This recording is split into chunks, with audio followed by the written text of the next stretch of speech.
Fala galera, beleza? Você está com um problema na sua suspensão, com barulho, e de imediato você já acha que é o amortecedor. Calma que existe um kit aqui e muitas vezes pode não ser o amortecedor com problema.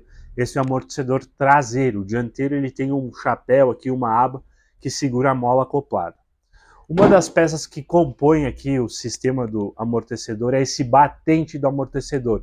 Ele é como se fosse uma esponja, mas bem rígida, que ele vai acoplado aqui dentro e não deixa dar o final de curso do amortecedor. Em algum momento essa peça pode se romper e começar a dar barulho ali na suspensão, você acha que é o amortecedor. Outra peça que compõe o sistema do amortecedor é essa coifa do amortecedor, o guarda-pó. Ela vai aqui dentro acoplada e ela evita de entrar pó, resíduos, enfim, aqui na haste que pode ocasionar um problema no seu amortecedor. Uma peça comum também de dar problema seria o coxim do amortecedor, que é essa peça de borracha aqui com um rolamento interno, né? Em algum momento essa borracha ela rasga, ela se rompe e começa a dar barulho na sua suspensão, né? Aqui dentro ela tem um rolamento, às vezes você vira o volante ali e observa que ele dá aquele nheque-nheque, aquele barulho de porta abrindo e fechando, aquela dobradiça enferrujada. Pode ser o rolamento com um problema, aí você tem que trocar o coxim do amortecedor, né? O guarda-pó, se você vê que o guarda-pó está rasgado, né? Ele está bem ressecado, a gente recomenda você trocar.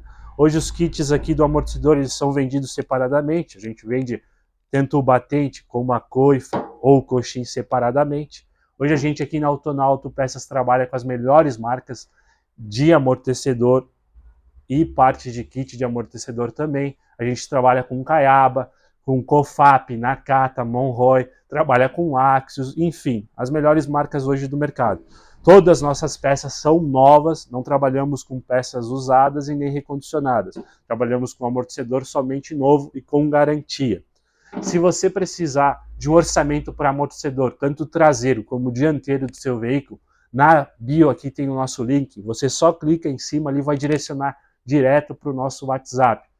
Aí você fala para a gente se você precisa de um amortecedor traseiro ou dianteiro, passa o ano, o modelo e o seu carro ali, se é 1.0, 1.6, que a gente vai passar para você o orçamento, né, de amortecedor e do kit de suspensão. Eu vou deixar um post aí para vocês que tem mais alguns componentes que compõem o kit de suspensão. Peço para vocês compartilhar esse vídeo aqui no seu direct, nos seus stories, com os seus amigos também, para eles poderem ficar informados. Comenta aqui embaixo se você está gostando das nossas dicas, se você tem alguma dúvida, você quer que a gente faça um vídeo de alguma outra peça, pode mandar também no nosso direct, que a gente vai ter o enorme prazer de responder a todos vocês. Desde já um forte abraço e valeu!